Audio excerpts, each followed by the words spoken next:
Sobat Iska, berbicara dari hati bersama Dr. Hari Aditya Nugroho. Selamat pagi, Dok. Apa kabar? Pagi, Mas. Gimana? Dr. Hari Aditya Nugroho, a.k.a. Dr. Tito. Asik, Pak. Iya. Ya, itu nama kecil sih. Iya, nama kecil itu dapat dari mana, Dok? Wah, itu aku nggak ikut buat dulu, Mas. Tapi emang dari kecil udah dipanggil Dr. Tito. Dipanggil Tito gitu ya. Panggilan sapaan dari kecil berarti ya. Dr. Tito ini kita enaknya panggil Dr. Tito aja atau gimana? Oh ya. Ikut aja lah. Dr. Tito ini salah satu dokter spesialis emergency yang dimiliki oleh RSUD Dr. Iska Tulungagung. Dokter, gimana, Pak? Spesialis emergency ini salah satu spesialis baru ya. Kenapa memilih ini dulu, Dok? Kan ya itu umum banget ya pertanyaannya, tapi kita buka dari situ dulu gimana. Tapi memang jadi di dalam kedokteran itu ada banyak sekali jurusan ya, mulai dari bedah, penyakit dalam ya. Tapi menurut saya pada saat itu ya, waktu itu saya lulus dokter umum kalau nggak salah tahun 2009 mungkin. 2009 itu pada waktu itu kebetulan di sini ada dokter emergensinya, waktu itu dokter Bobby. Nah, pada saat itu kita karena saya juga bekerja di UGD, jadi saya kontak intens dengan beliau. Maksudnya sebagai atasan kita sering berhubungan ini sama dokter Bogi sebagai atasannya, itu kita sering berhubungan, diskusi kasus dan sebagainya. Dan memang ternyata setelah tak gali ke diri saya sendiri, memang kayaknya saya memang lebih suka dengan emergensi, karena memang pasien ya apa ya, suatu case itu menarik itu memang di 15 menit pertama itu betul-betul luar biasa effort kita, kejar-kejarannya lah, itu saya lebih suka di situnya sih sebenarnya, lebih suka di situnya. Jadi apa yang kita lakukan hasilnya jelas terlihat. Nah, itu yang mendasari kenapa saya ngambil spesialis emergensi pada saat itu. Dan kebetulan di bidang emergensi itu ada cabang ilmunya, ada banyak sebenarnya, Mas, mulai dari emergency care, kemudian ada juga disaster, ada juga pre-hospital dan toksikologi.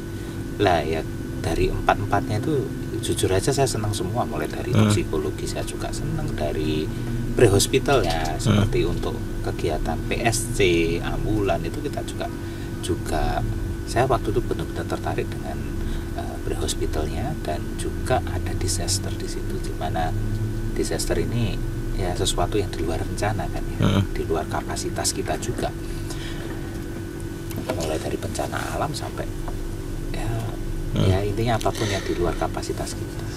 Sebelum jauh, Dok, ranah kerja dokter spesialis emergensi itu seperti apa, Dok? Jadi kalau ranah kerja sesuai dari pembagian tadi.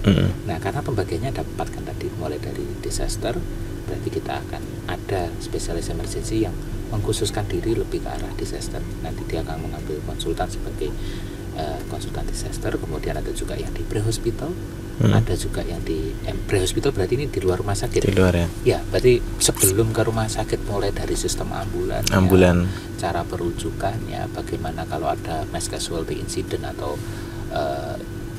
kejadian ya yang ada banyak korban.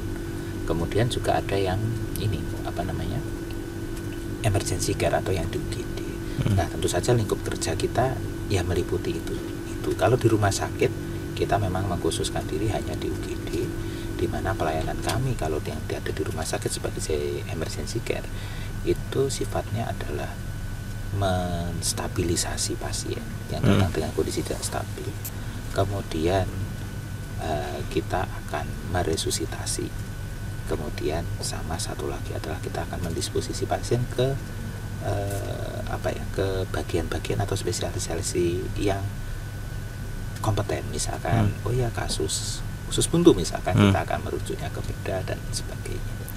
Berarti ini ya dok, dokter emergency spesialis emergency itu memang bisa dibilang pertama yang menangani ya.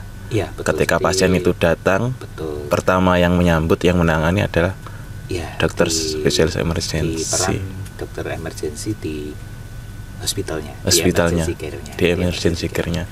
Tapi juga ada peran lain yaitu di pre-hospital sebenarnya. Pre-hospital ini justru menyiapkan dari sebelum pasien ini datang ke rumah sakit. Kan sebenarnya banyak asumsi-asumsi yang harus kita perbaiki juga ya di dunia pre-hospital. Mulai dari bagaimana menciptakan suatu sistem yang gimana sih supaya kalau ambulan datang ini sebenarnya rumah sakit sudah datang. Jadi sudah siap maksudnya?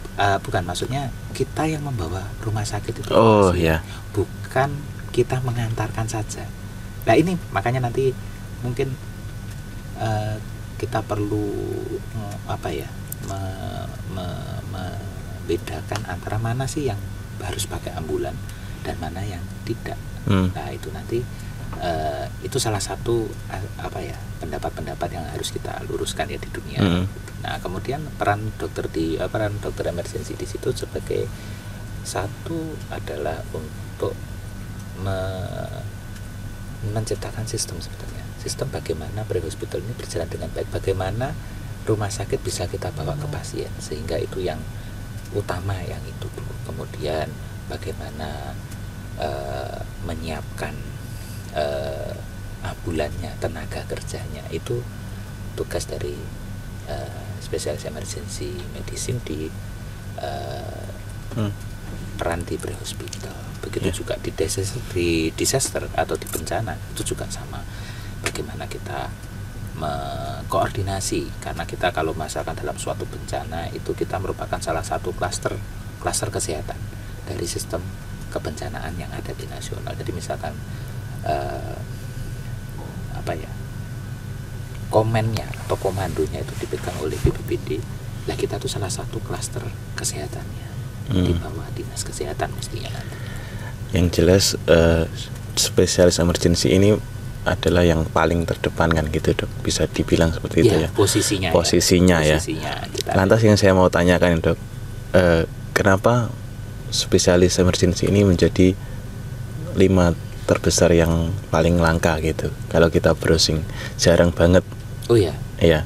Jadi memang terutama di Indonesia karena ini jurusan baru itu jurusan baru, dan tentu saja membentuk sesuatu di awal itu memang ya perlu perjuangan juga, sehingga ya ibaratnya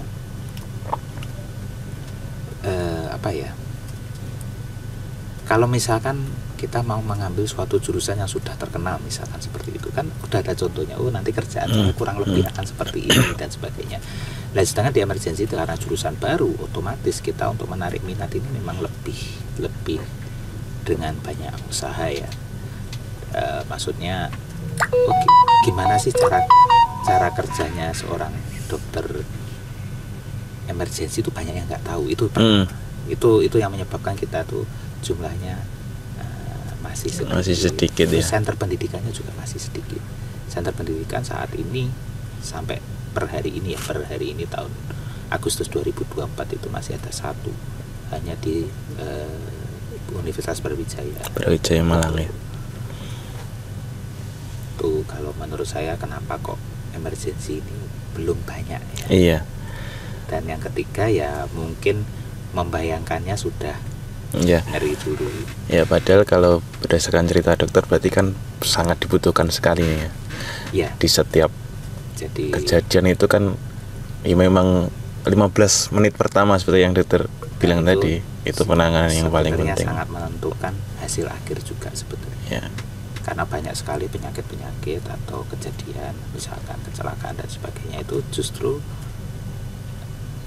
kita ngejar waktu itu adalah penting sekali di situ. Waktu ketepatan di penanganan pertama itu akan memberikan hasil akhir yang berbeda juga, perbedaan di penanganan di awal.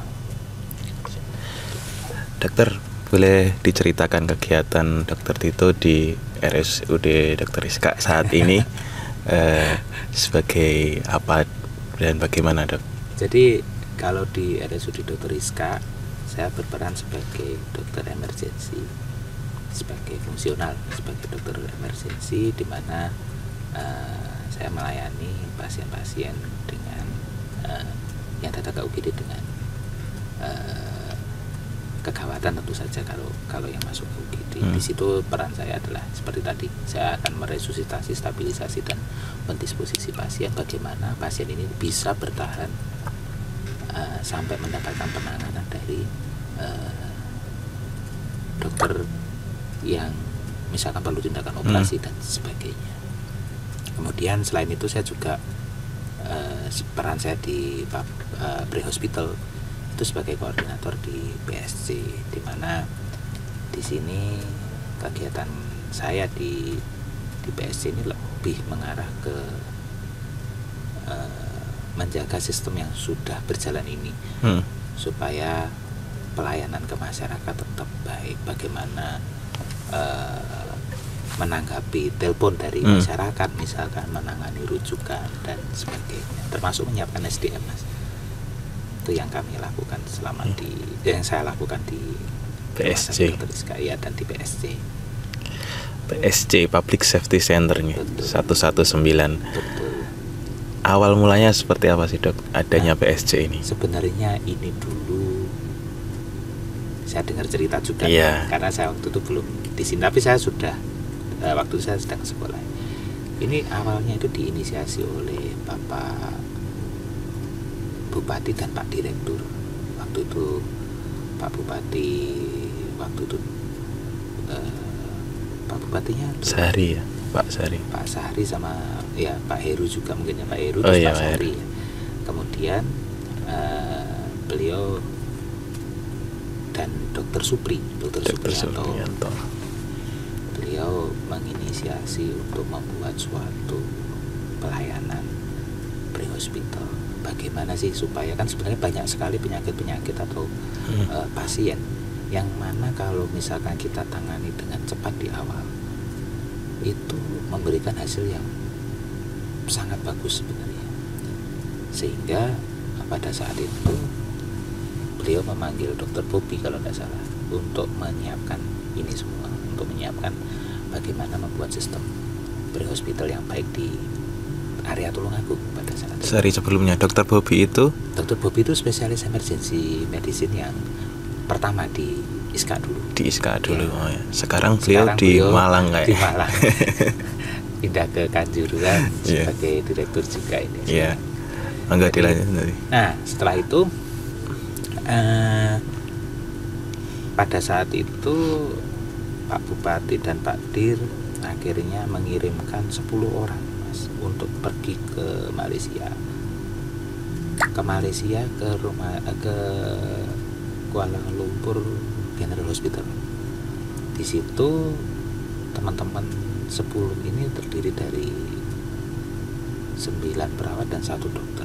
Ini untuk belajar bagaimana cara melakukan bagaimana cara kerja command center pada saat itu. Command center. Jadi bagaimana menerima telepon, bagaimana menanggapi masalah, kemudian bagaimana menerima panggilan-panggilan palsu dan sebagainya. Banyak sekali yang dipelajari termasuk sistemnya. Kemudian begitu balik kita mencoba mengadaptasi yang dari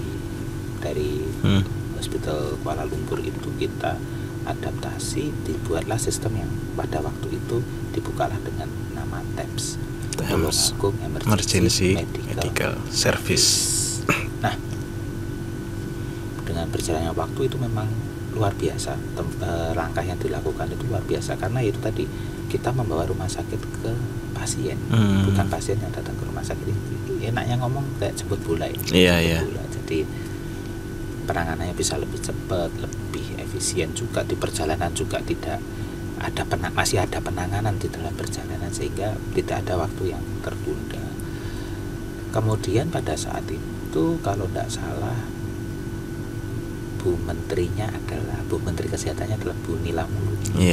Lah beliau tertarik dengan program TEMS ini, TEMS tadi Tulungagung emergency medical service, sehingga beliau datang ke sini, kemudian kalau nggak salah meresmikan dan menjadikan ini menjadi suatu pilot project untuk nasional. Ya. Baru setelah itu, ini menurut cerita juga terbentuklah MCC pada saat itu. Itu yang saya tahu.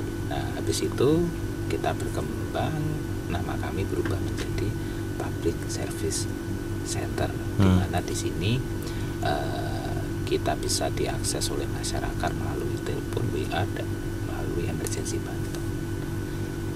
Ya, ternyata nggak disangka dari Tulungagung, betul, proyek ini akhirnya menjadi percontohan nasional seperti itu ya. Iya, sebenarnya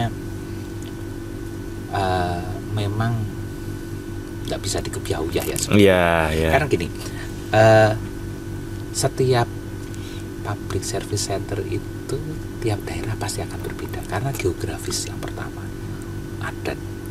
Contohnya ya kan tiap daerah itu punya culture yang berbeda ya. Kayak misalkan kayak di sini orang akan lebih suka panggil ambulan, misalkan kayak begitu. Tapi ada daerah juga yang memang belum teredukasi untuk memanggil ambulan misalkan.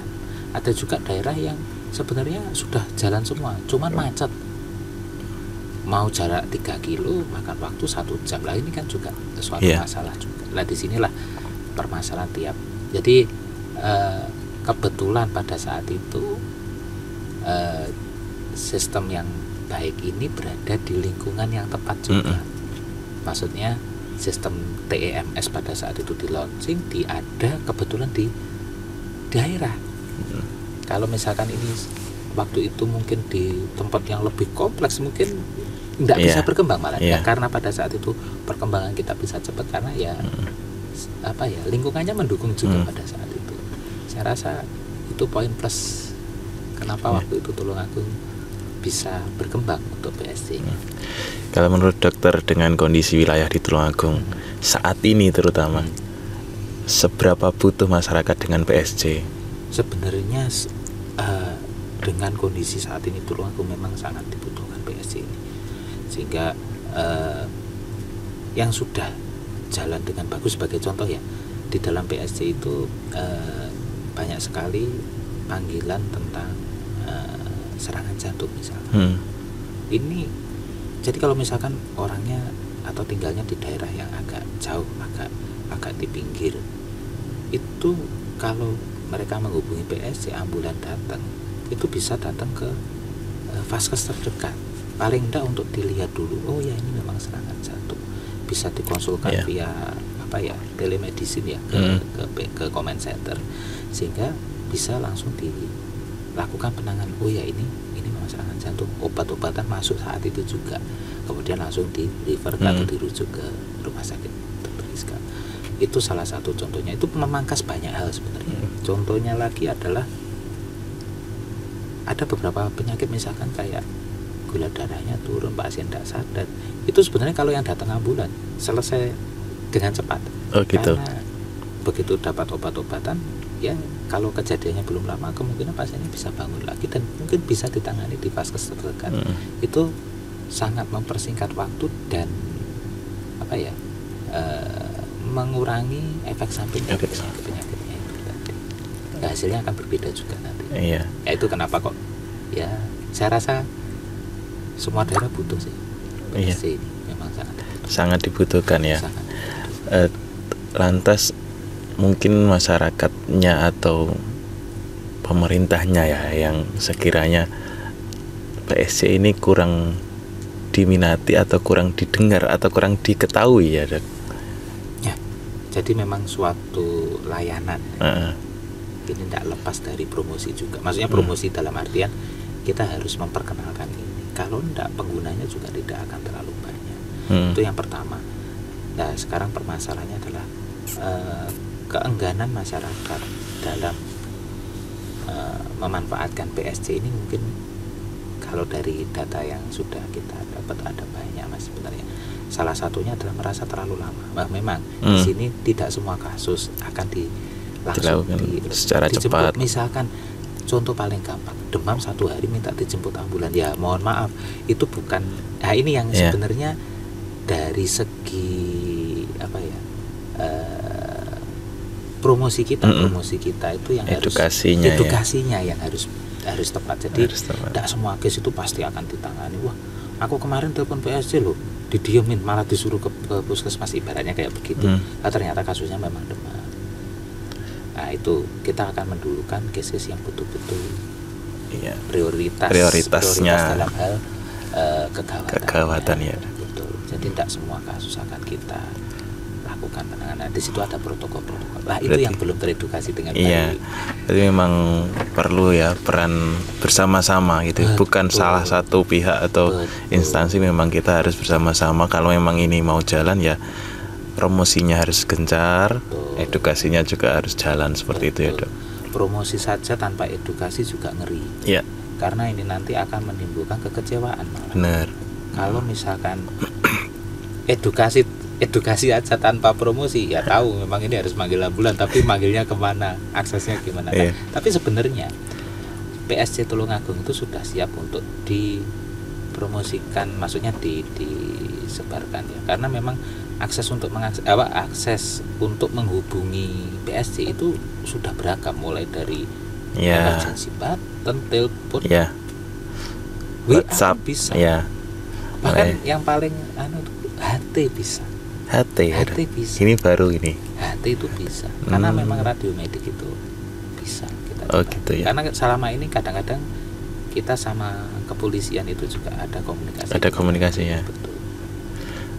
Jadi PSC ini bisa diakses selain panic button yang di Play Store, emergency button di Play Store, terus ada numbernya 119. Biasa bisa, telepon WA bisa, WA bisa. Tapi yang perlu diketahui oleh Sobat Iska juga, karena ini di wilayah tertentu, jadi biar enak harus pakai kode ya kan gitu, 0355 320 119.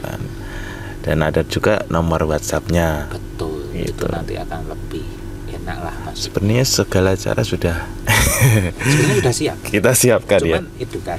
Edukasi ya, mungkin kurang sampai ke masyarakat. Kadang-kadang promosinya sudah jalan, tapi lupa edukasinya belum, sehingga yang terjadi adalah kekecewaan. Ya, kita mohon maaf juga, maksudnya edukasi yang kurang juga. Nah, ini yang mungkin yang harus digencarkan, promosi sekaligus edukasi. Enaknya ngomong kayak begini, kapan sih kita harus panggil ambulan dan kapan sih tidak, itu aja itu yang paling paling mendasar sekali. Tidak semua kasus harus panggil ambulan juga, tidak semua kasus bisa diantar sendiri juga. Ya. Tapi PSC ini kan nggak selalu mengenai medik gitu, ada non mediknya kan. Betul. Ya. Jadi kenapa kok seperti itu? Karena memang kebanyakan kejadian di masyarakat ini ujung-ujungnya pasti ada kejadian yang memerlukan medis biasanya. Contoh, kecelakaan. Kecelakaan itu akan telepon PSC. Kadang tanpa korban pun juga akan telepon PSC. Nanti kita akan arahkan dengan kepolisian. Tapi dengan satu nomor ini kelebihannya adalah ya kita lebih terorganisir sebenarnya. Jadi dari satu nomor ini nanti baik kegawatan di bidang medis atau mungkin katakanlah pohon jatuh dan itu lebih mudah masyarakat. Jadi tidak terlalu perlu ngapalkan banyak nomor gitu ya. Kasihan juga masyarakat. Menu-menuin kontak nanti 119, 118, 117, 111 bingung juga. Kayak kita mau ngisi pulsa. Iya. Dan posisi comment centernya itu ada di Rumah Sakit Dr. Iska. Ya, comment center memang saat ini berada di RSUD Dr. Iska. Itu 20 masalah SDM juga ada. Itu 24 jam. 24 jam. 24 jam karena memang untuk pelayanan kegawatan ya 24. Berarti ada berapa personel itu untuk operatornya saja nih? Sebelum itu PSC itu ada berapa lini orang di situ, Dok? Ada jadi kalau fokusnya apa saja? Itu isinya ya. Isinya ada di comment center dulu. Kita ngomong ada comment center, ada tim ambulan. Untuk comment center itu terdiri dari satu call taker. Call taker itu orang yang nerima telepon. Yang nerima telepon ini juga dari tenaga medis. Sekarang nerima telepon ini harus bisa menggali banyak riwayat. Misalkan kayak kita ambil contoh demam, oh ya nanti kalau yang tanya ini call takernya itu dari medis, dia bisa menanyakan oh ya demamnya berapa hari, ada kejang atau tidak. Nah itu call taker. Yeah. Call taker ini nanti akan pada saat percakapan tadi ada yang namanya call dispatcher. Call dispatcher akan ikut membantu menentukan ambulan mana yang bisa diberangkatkan berdasarkan satu lokasinya yang dekat ambulan yang mana. Kemudian yang kedua itu tenaga yang dikirim, tentu saja untuk jemput pasien yang serangan jantung, pasien yang stroke, dan pasien yang ibaratnya kecelakaan, itu timnya pasti berbeda. Karena di dalam ambulan itu ada tenaga medisnya yang mempunyai skill tertentu untuk penanganan. Yaitu usulnya dari ambulan. Ambulan itu bukan hanya kendaraan transport. Yeah. Betul. Itu yang kita harus edukasi juga, karena di situ akan ada banyak keahlian yang diperlukan untuk menjalankan ambulan, terutama dari tenaga medisnya. Kemudian di situ ada juga supervisor. Supervisor ini adalah yang apa ya? Dia yang menentukan kalau misalkan dari call taker maupun call dispatcher memerlukan sesuatu yang lebih dalam, misalkan case-nya lebih susah, lebih ini, mereka punya apa namanya supervisor itu dari dokter. Jadi bisa mengambil keputusan untuk saat itu, untuk tindakan kegawatan itu bisa diambil keputusan saat itu juga. Nah barulah itu tim dari command center-nya. Kemudian ada juga tim yang berangkat. Tim yang berangkat terdiri dari driver ini pun sebenarnya pelatihannya juga banyak, Mas. Tidak hanya masalah nyopir, banyak sekali aturan yang ada di dalamnya. Mulai dari bagaimana aturan kecepatannya, sirenenya, banyak sekali aturan di dalamnya. Memang ada pelatihannya khusus memang. Kemudian dari segi perawat juga, jadi ada perawat 2 dan driver 1. Kalau diperlukan bahkan ada dokter yang juga standby untuk case-case tertentu. Nah, tergantung dari tingkat kegawatan dari masing-masing panggilan. Jumlah ambulan yang ada itu kita bekerja sama dengan puskesmas yang ada di Tulungagung. Jadi total 32 ambulan dan ada 3 ambulan emergensi. Maksudnya 3 ambulan emergensi ini ambulan yang betul-betul dengan alat lengkap sampai alat bantu nafas pun ada, dan yang 32 lainnya adalah kasus ringan ke sedang, itu bisa. Begitu kompleks ya timnya. Banyak banget gitu. Banget, Mas. Terus gimana cara dokter itu mengkoordinasi, mengatur, jadi supaya alurnya itu enak? Alurnya supaya ya ojo dijejeki, Mas. Ini natap ini. Jadi supaya alurnya enak, sekarang kan ya era teknologi ya, Mas. Era teknologi ini enaknya sekarang bisa kita buatkan suatu sistem memang.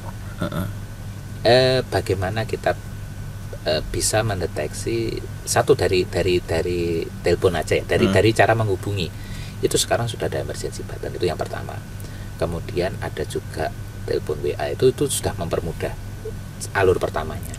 Kemudian di situ di dalam kan mereka menghubungi command center. Di command center inilah sistem yang benar-benar ribet sebenarnya. Nah di sini kita memakai cara bagaimana kita bisa mendeteksi posisi ambulan pada saat itu real time. Begitu semua posisi ambulan ini sudah diketahui dan apa status mereka sedang antar, sedang standby, sedang ini kita akan lebih mudah untuk melakukan penugasan, Mas. Jadi misalkan kasusnya di suatu kecamatan di daerah katakanlah Rejotangan. Oke, kita lihat ambulan Rejotangan yang paling dekat, dia lagi nganter ternyata. Kita bisa ngambil kecamatan sebelahnya. Itu akan lebih mudah lagi.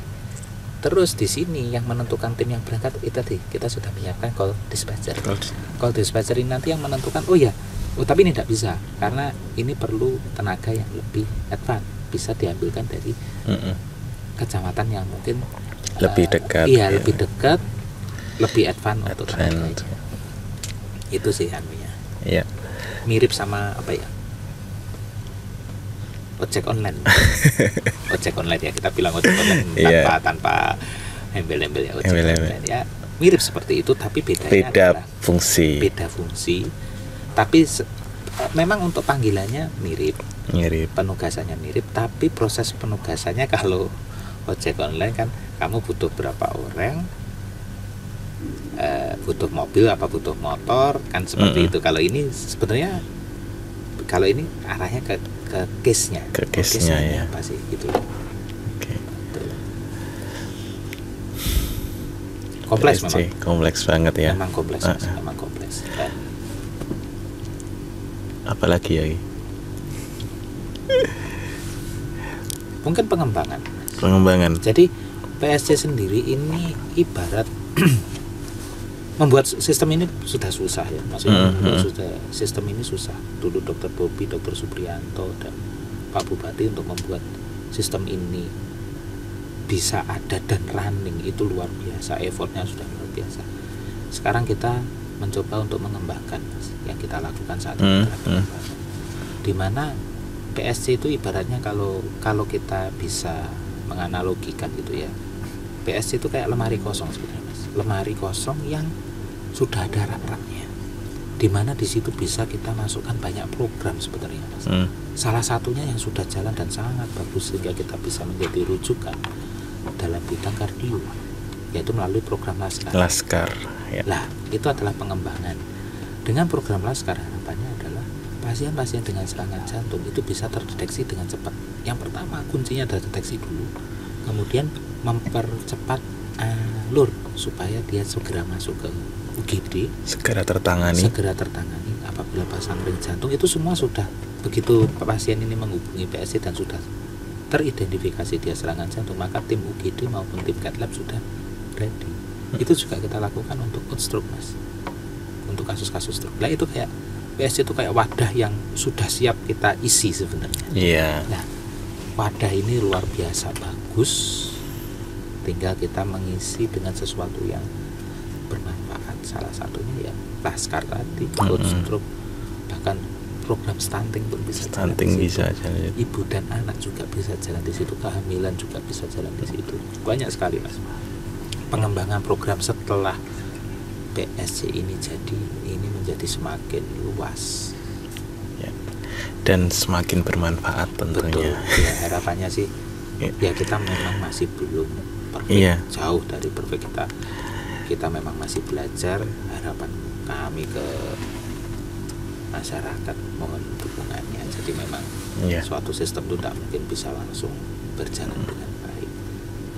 Konsep dasarnya itu menarik sekali Dok, karena PSC itu dengan kita cukup menekan atau menghafal satu number, betul, kita sudah mendapatkan pelayanan, keamanan maupun kesehatan. Itu intinya di situ. Intinya adalah membentuk suatu safe community. Itu inti dari ya pemerintahan kita semua, pemerintah dimanapun lah, pasti pengen menciptakan yang namanya safe community. Gimana masyarakat itu merasa aman. Berawal dari apa?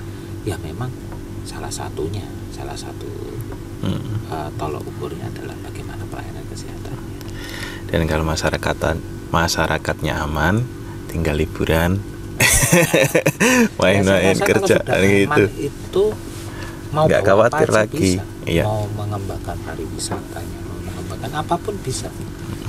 Sehingga kita bisa lebih mengoptimalkan potensi-potensi yang ada di Kabupaten Tulungagung. Benar. Tapi ini dulu aman dulu.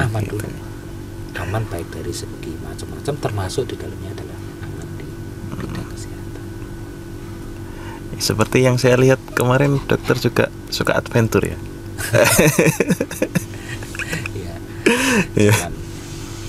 Satu harapannya sih kalau bisa wisata kita tuh Tulungagung tuh potensinya. Iya. Waduh, luar biasa. Kalau nggak dieksplor, tidak diekspos, Eman ya, Dek. Kita punya JLS, ada bandara Mas. Iya. Orang tuh mau ke Tulungagung sekarang nggak sesusah zaman dulu. Ada tol. Aksesnya mudah, semuanya mudah. Dan kita punya alam yang nggak kalah lah kita sama daerah lain. Saya jujur saya senang explore, jadi ya terus saya Tulungagung luar biasa. Ini kalau potensi ini masuk dikembangkan, tentu saja harus safe community dulu kan ya, safe community itu kita kembangkan pariwisatanya, devisa yang masuk ke Tulungagung luar biasa, masyarakatnya tentu yang akan diuntungkan. Bisa menjadi sebuah program yang kemarin kita sempat spill. Jadi yang itu apa? Medical tourism. Betul, medical tourism ini bisa akan. Jadi memang, tapi ya ini effortnya luar biasa. Iya. Masyarakat juga harus ya terlibat memang, karena nanti yang diuntungkan juga pada akhirnya begitu dia bisa masuk banyak ke tempat kita ya tentu saja daerah kita, daerah Tulungagung pada khususnya ya, tapi umumnya ya Jawa Timur, lebih umum lagi Tulungagung Indonesia itu. Tapi ya ini nggak akan jalan kalau dari sistem kesehatannya belum jalan. Dari ini ya ini kita perbaiki dari landasannya, kayak kita memperbaiki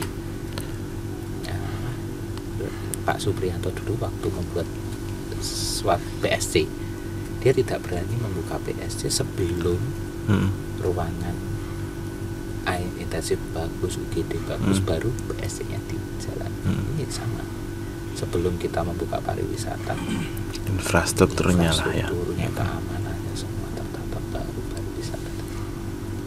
Bali bisa segede itu pariwisata juga.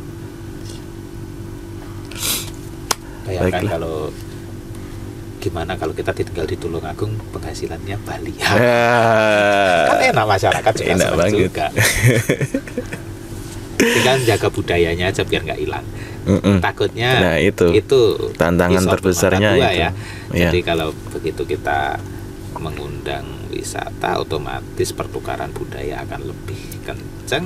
Ya, anak-anak muda mulai sekarang mulai dikasih batasan-batasan. Kalau nggak dari kita sendiri, betul, karena menjaga itu ya pasti tergerus oleh itu pendatang. Betul, kayak budayanya itu mungkin kalau sudah ngomong turis internasional akan sangat berbeda sekali. Dan tentu juga akan varian penyakitnya macam-macam juga. Tapi turis baik domestik maupun internasional, pasti yang dilihat dulu adalah aman nggak sih daerah? Aman.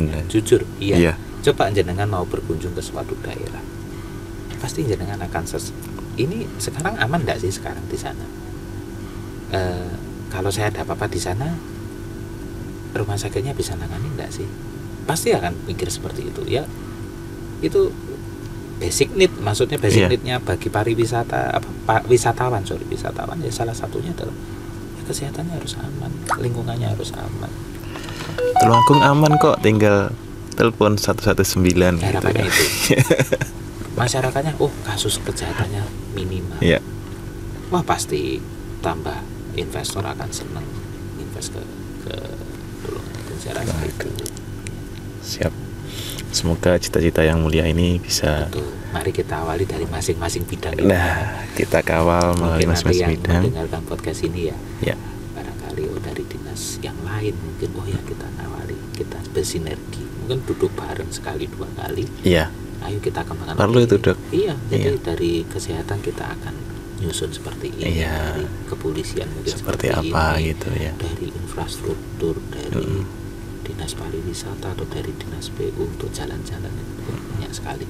Ini kayak suatu rantai yang memang nggak bisa dipikir sendiri. Benar. Perlu kolaborasi, kerjasama bareng demi Tulungagung. Apa yang kita lakukan sekarang adalah satu, tujuan kita adalah safe community di bidang kesehatan. Ini dulu, ini langkah first step. Pertama kita ya di situ dulu. Oke, Dok, mungkin saya rasa sudah cukup bincang kita kali ini, dari hati ke hati, dari ngomongin pribadi sampai ke kota kita gitu. Ya namanya kan mulu-mulu nggak apa-apa. Ya nggak apa-apa. Pengennya kan seperti itu. Terima kasih, ya, Dr. Hari Aditya Nugroho, spesialis emergency.